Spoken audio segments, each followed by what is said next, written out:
حافظ قرآنی که 20 سال کامل جز با آیات قرآن با کسی سخن نگفت.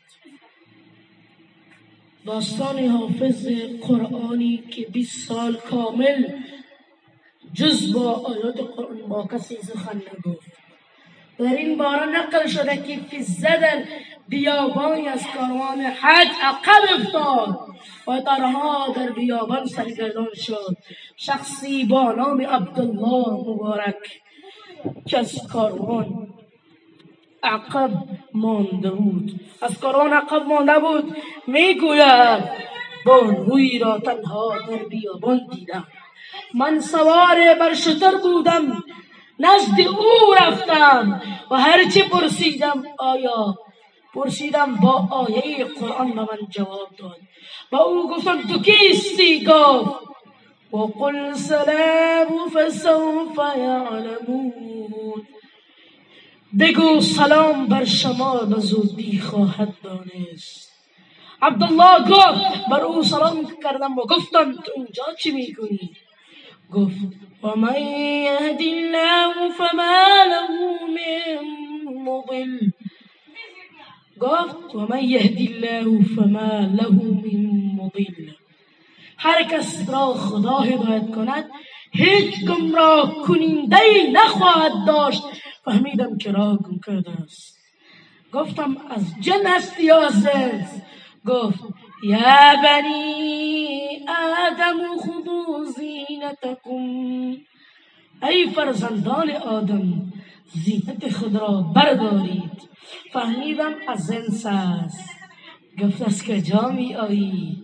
گفت ینادون من مکان بعید. آنها از مکان دور صدا زده می شوند. فهمیدم که از راه دور می آید. گفتم کجا می روی؟ گفت ولله علی الناس حج البیت. خداوند حج را بر مردم مستطیع واجب کرده است. فهمیدم که عازم مکه است. گفتم چه وقت از کاروان جدا شدی؟ گفت ولقد خلقنا السماوات والأرض وما بينهما في 6 أيام. یعنی ما آسمان ها و زمین ها و آنچه میان آنها است در 6 روز آفریدیم. فهمیدم که 6 روز از کاروان جدا شد. گفتم آیا به غذا میل داری؟ گفت وما جعلناهم جسدا لا یأکلون الطعام. ما آنها را پیگیرهایی که غذا نخوردن قرار نداده ایم. فهمیدم که به غذا میل دارد. گفتم شتاب کن و تندتر بیا. گفت لا یکلف الله نفسا الا وسعها. خداوند هیچ کس را جز به اندازه تواناییش تکلیف نمی کند. فهمیدم که خسته شده و قدرت را رفتن ندارد. گفتم پشت سر من بر شتر سوار شو. گفت لو کان فیما آلهة الا الله لفسدتا. اگر در زمین و آسمان خدایانی جز خدا یکتا باشد با هم میخورند. فهمیدم که از سوار شدن پشت من حیا میکند. پیاده شدم و او را تنها سوار شتر کردم. وقتی سوار شتر شد گفت سبحان الذی سخر لنا هذا. پاک و منزه است خدایی که این را مسخر را ما گردانیده است. وقتی به کاروان رسیدیم و او گفتم آیا از بستگانی کسی در کاروان داری؟ کاروان هست؟ گفت یا داوود انا جعلناک خلیفة فی الارض. ای داوود تو را نماینده خود در زمین قرار دادیم. و ما محمد الا رسول. و نیست محمد جز رسول. یا یحیی خذ الکتاب بقوة، ای یحیی کتاب را با قوت بگیر.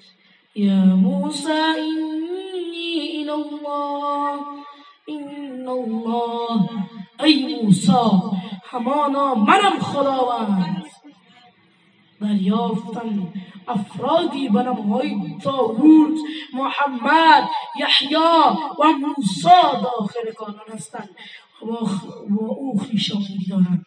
آنها را با نام صدا زدند. ناگهان 4 نفر جوان به سوی آن زن آمدند و به او گفتند این افراد با تو چه نسبتی دارند؟ گفت المال والبنون زینة الحیاة الدنیا، مال و فرزندان زینت زندگانی دنیا هستند. فهمیدم که آنها فرزندانی او هستند. وقتی آنها نزد او آمدند این زن گفت یا ابت استاجر این خیر من استجارت القوی الامین. پدرم او را استخدام کن، چرا که بهترین کسی که می استخدام کنی کسی است که نیرومند و امین است. فهمیدم که به آنها میگوید مزدی به من بدهند. آنها نیز مقداری پول به من دادند. زن گفت والله یضاعف لمن یشاء، خداوند آنها آن پاداش را برای هر کسی که بخواهد چند برابر میکنند. فهمیدم که به آنها میگوید زودتر بدهند.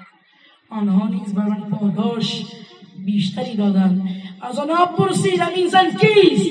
گفتم این زن مادر ما فضه است و 20 سال است که خیر است. قرآن سخنی نگفت.